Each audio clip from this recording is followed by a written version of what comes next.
श्रीराम जय जय राम. सद्गुरू श्री ब्रह्मचैतन्य गोंदावलेकर महाराज यांची प्रवचने म्हणजे जणू वेदमंत्रच.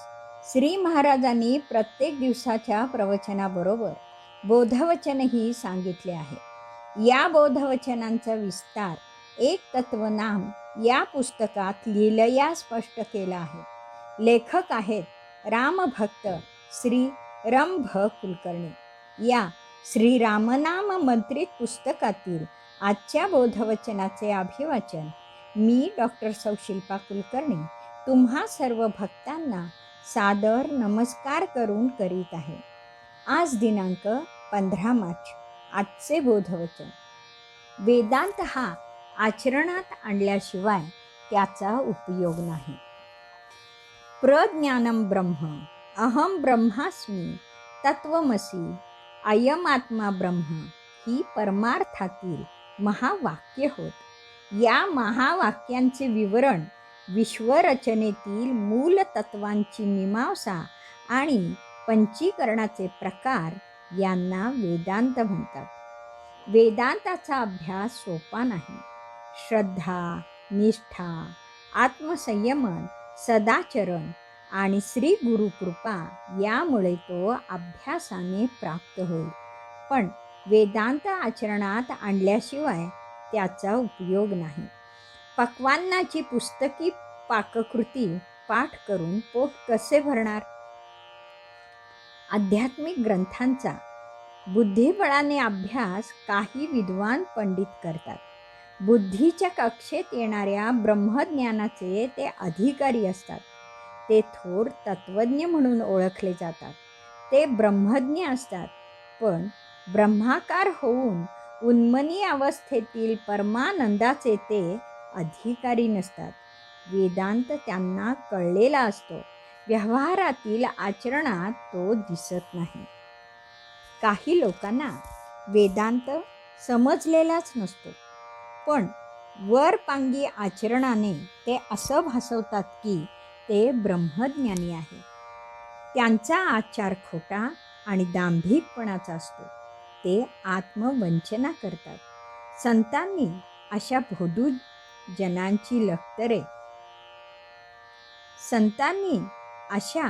भोंदू जनांची लक्तरे भाविक जनासमोर मांडली.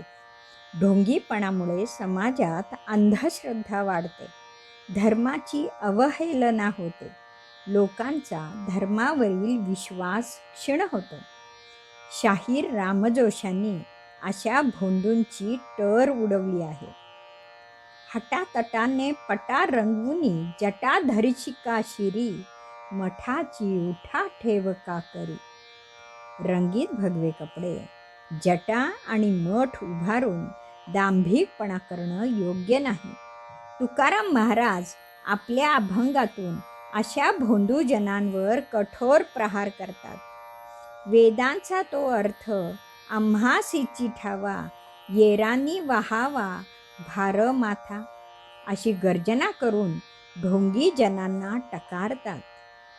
टिळा टोपी उंच दावी, जगी मी एक गोसावी, मुद्रा लावी ती कोरोनी, मान भावयास जनी. बाह्यांग सजवून साधू होत नाही. पुढे तुकाराम महाराज खंत व्यक्त करतात. ऐसे संत झाले कळी, तोंडी तंबाखूची नळी, तुका म्हणे अवघे सोंग, तेथे कैचा पांडुरंग. वरवरच्या सोंगाने वेदांत आचरणात आणता येणार नाही. वेदांत हा अंतरंगाचा आहे. वेदांत हा स्वाभाविक आणि सहज नैसर्गिक आचरणाचा आहे. तो अंगाअंगात भिनला पाहिजे. मग तो वेदांत आचारात इंद्रियांच्या मार्फत सहज व्यक्त होतो, उन्मनी अवस्थेत प्रकट होतो. जो वेदांत असा आचरणात आणतो तो संत होय. ब्रह्म जाणणारा तो तत्वज्ञ आणि ब्रह्म जगणारा तो संत होय. संत म्हणजे हाडामासाचा, अगदी तुमच्या आमच्यासारखा चालता बोलता परमार्थ. त्याच्या स्पर्शात तो परमार्थ भासेल. त्याच्या डोळ्यात तो दिसेल, त्याच्या वाचेत तो जगेल, असं परमार्थाचं उघडं आचरण संत जीवनात दृष्टीस पडतं. दैवी संपदेचा विलास म्हणजे संत जीवन. कळीचं फुलात रूपांतर झालं की सुगंध सहज दरवळतो. असा सुगंध सुवर्ण कमलात नाही. सूर्य उगवला की प्रकाश सहज पडतो, त्यात दिखाऊपणा नाही. तसा संत जीवनात वेदांत हा सहजपणे आचरणात येतो. संताने राग जिंकलेला असतो हे त्याच्या आचरणाने कळते. सकाळच्या फराळासाठी श्री महाराजांच्या ताटात जळते निखारे ठेवले.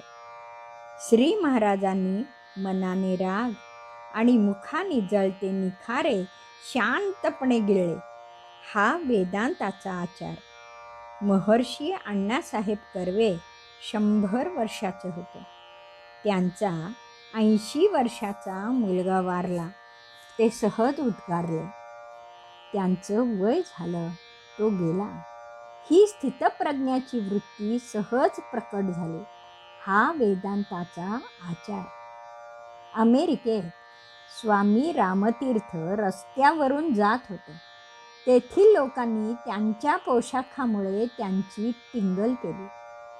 माझ्या देहाला ते हसले, मला नाही, असं ते म्हणाले. वेदांत ग्रंथातून शिकता येतो, संत जीवनात आचरणात येतो. नुसत्या शाब्दिक ज्ञानाने जीवाचा उद्धार कसा होणार? पुस्तकस्था तु विद्या परहस्तगतं धनं कार्यकाले समुत्पन्ने न सा विद्या न तद्धनं. संकटकाळी पुस्तकी विद्या व्यर्थ होय. वेदांत आचरणाचा आहे, बोलण्याचा नाही, योद्ध्याचा रणांगणावर. तसा वेदांताचा आचरणात कस लागतो. आनंद सागरात बुडून गेल्याचा अनुभव म्हणजे वेदांत. आनंदाचा सहज आचार म्हणजे वेदांत. श्रीराम समर्थ. जानकी जीवन स्मरण. जय जय राम.